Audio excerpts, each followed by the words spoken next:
बिस्मिल्लाहिर्रहमानिर्रहीम। अस्सलाम वालेकुम व्यूवर्स, उम्मीद करती हूँ आप सब लोग खैर खैरियत से होंगे। तो आज मैं आप लोगों के साथ शेयर करने जा रही हूँ बहुत ही मज़ेदार गाजर की खीर की रेसिपी। इसका दूसरा नाम है गाजर का गजरेला। तो आज हम लोग गजरेला बनाएंगे बहुत ही सिंपल और बहुत ही थोड़े इंग्रेडिएंट्स के साथ। तो वीडियो को एंड तक देखिएगा और वीडियो का कोई भी पार्ट स्किप नहीं कीजिएगा।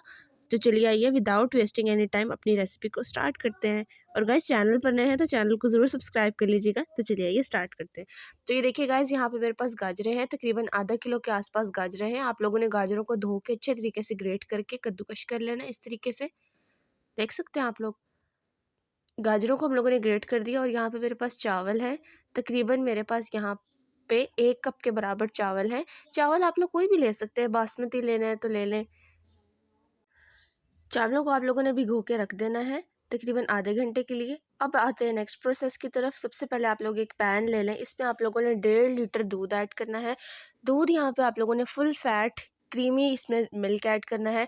डब्बे वाला चाहें तो डब्बे वाला भी कर सकते हैं, लेकिन कोशिश करें कि जो दूध है आप लोग फुल फैट लें जिसकी बहुत अच्छे तरीके से क्रीम हो। एक दफ़ा दूध को अच्छे तरीके से हिला लें और इसको बॉईल करने के लिए रख दें। तकरीबन 3 से 4 मिनट के बाद इसमें बहुत अच्छे तरीके से बॉईल आ जाएगा। अब आप लोगों ने इसके अंदर गाजरें जो हम लोगों ने ग्रेट करके रखी हुई थी वो इसके अंदर ऐड कर देनी है। तो ये आधा किलो के आसपास मेरे पास गाजरें हैं। गाजरें डालने के बाद एक दफ़ा इसको अच्छे तरीके से हिला लें। ये देखें,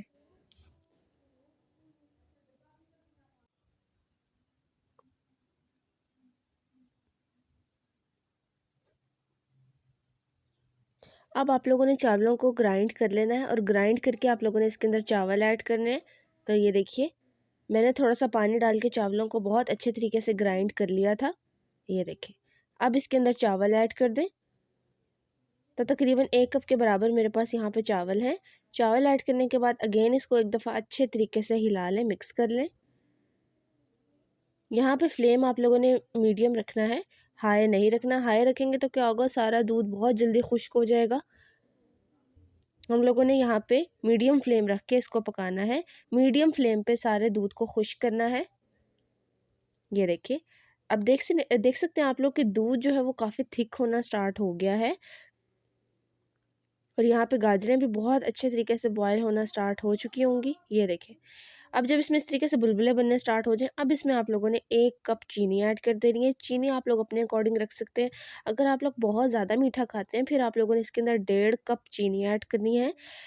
वैसे अगर आप लोग नॉर्मल मीठा पसंद करते हैं बिल्कुल परफेक्ट मेजरमेंट के साथ, तो 1 कप चीनी इसके लिए परफेक्ट है। चीनी ऐड करने के बाद ये फिर थोड़ा सा पतला हो जाएगा। क्योंकि चीनी जो है वो अपना पानी रिलीज़ कर देगी इसके अंदर जाके। तो ये देखिए, आप थोड़ा सा पतला हो गया।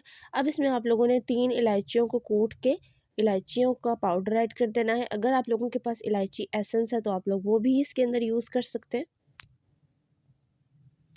इलायची ऐड करने के बाद इसको अच्छे तरीके से मिक्स कर लें।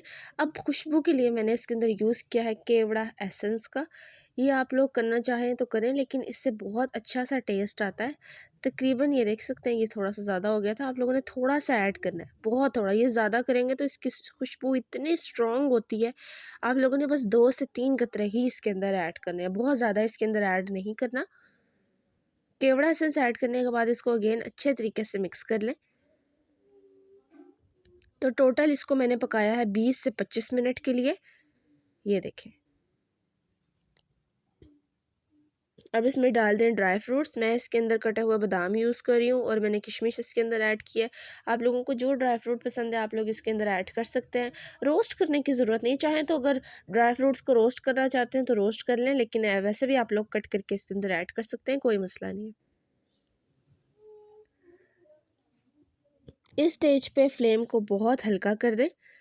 और ये देखिए जी, अब बारी आती है डिश आउट करने की। तो ये देखें जी, इसको मैंने बाउल में डाल कर ठंडा कर लिया है और उसके ऊपर मैंने इस तरीके से गार्निश किए हैं कुछ कटे हुए बादाम।